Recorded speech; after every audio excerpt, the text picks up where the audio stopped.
It's time you start forgiving yourself for decisions that you made when you were not in a good place.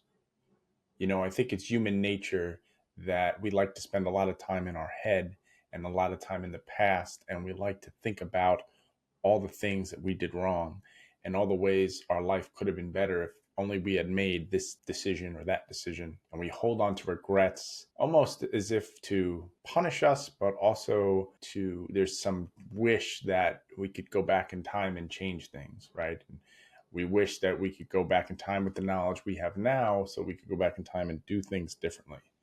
And it's very hard once you start thinking that way to get out of that way. And then you start to become hopeless because you feel like, well, what's the point of moving on? Because I've messed my life up so much. There's no point anymore. There's no going back. I can't fix it. My life is a wreck because of the decisions I've made. And so now I'm screwed. And while I can empathize with this, right? We've all been there. And it's very hard to get out of that mental trap once you're there. But I think we have to think of our past a little bit differently. We tend to think of our past as we look at ourselves in the same way. We see ourselves as the same person that we were now, that we were in the past, and we think, well, why was I so stupid? Why did I do that when I could have done this?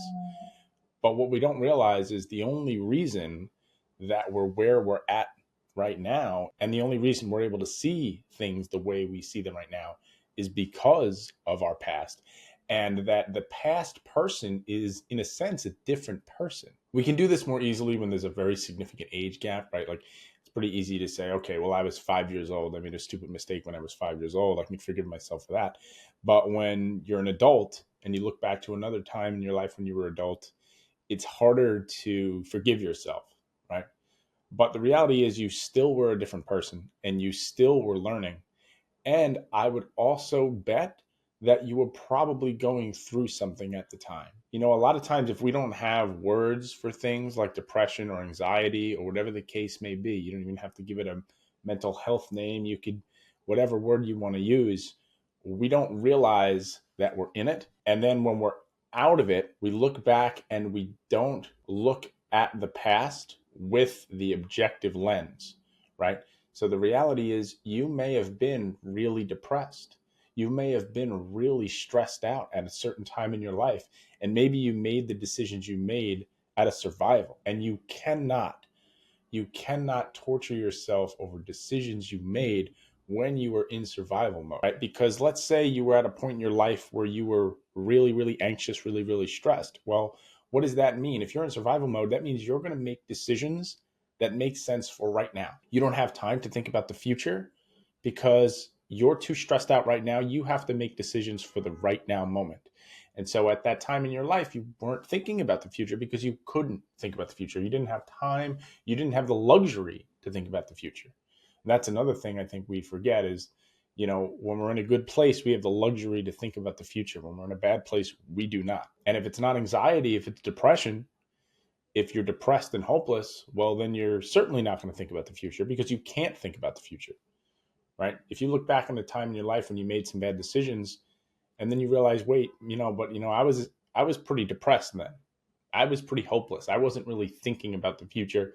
I wasn't really thinking about myself. I wasn't thinking about anything good for me. I didn't see anything good in the future. So I didn't prioritize myself. I didn't prioritize what was important to me. You have to realize that the decisions you make are often based on where you're at in your life. And so if you're in a bad place, yeah, you're going to make bad decisions. We typically don't make really bad decisions when we're in a good headspace, right? And so now what you're doing is you're in a good headspace now, maybe, or at some point in your life, you were in a better headspace. And now you're judging yourself for the past as if you were in the same place, but you weren't. You were a totally different person, and you're a totally different person now. And it's not a fair judgment. And I'm not saying that there's no room for self-correction. Of course there is. We can look at the past and we learn from it and we go, okay, that's where I went wrong there. That was a bad decision. We can learn from the bad decisions, but we can't let them now stop us from doing things that will make our life better now so that 10 years from now we're not looking back again saying, man, I really shot myself in the foot because I was so stuck in my head feeling like there was no point in moving on because I already screwed up my past. I didn't do anything. Now I'm 10 years down the line and my life is in even a worse situation. Do not let the mistakes of your past dictate the mistakes that you make now and in the future. You have to come to peace to that. So now you can make some progress. Give yourself the green light. You're allowed to go out and make some progress now. It's hard because every day your mind is chattering and saying, oh man, if you had done this differently, your life would be easier. You know, you wouldn't be in the position you're in right now if you didn't make those bad mistakes. But you know what? You couldn't think about those things back then. You were in a different state of mind. You were a different person back then. And in my next video, I'm going to talk about how depression changes us. And depression really does change us, and it changes our personality. It changes us to the core, right? So when you're depressed, and even when you're anxious or whatever, maybe you were grieving through something. There was something really difficult in your life. Again, you don't have to necessarily call it a mental health disorder, whatever it was in your life that you were struggling with. That changed how you acted in life, and that changed how you moved in your life. You weren't focused on the future. You were focused on right now. So you can't now go back and say, man, why didn't I think this way? Why didn't I think that way? Because you couldn't. You were surviving, right? Let's make a financial analogy. If you're in a tough financial situation and you're just scraping by, well, you can't save, right? You don't have enough. If you don't have enough money to save, then you can't put anything away because you need everything you have to get by in this moment, to survive. You just need to survive. And that sometimes is how our emotions are. And that's how our mind is.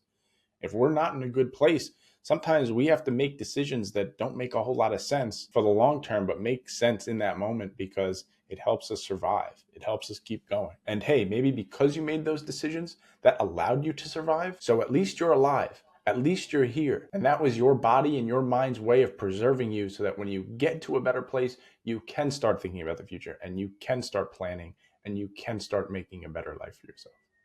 But you gotta forgive, you gotta let go of the bad decisions you've made in your past because that's not who you are today. And that doesn't define who you are moving forward. I hope you found this video helpful. Please like and subscribe and share with your friends, and I'll see you soon.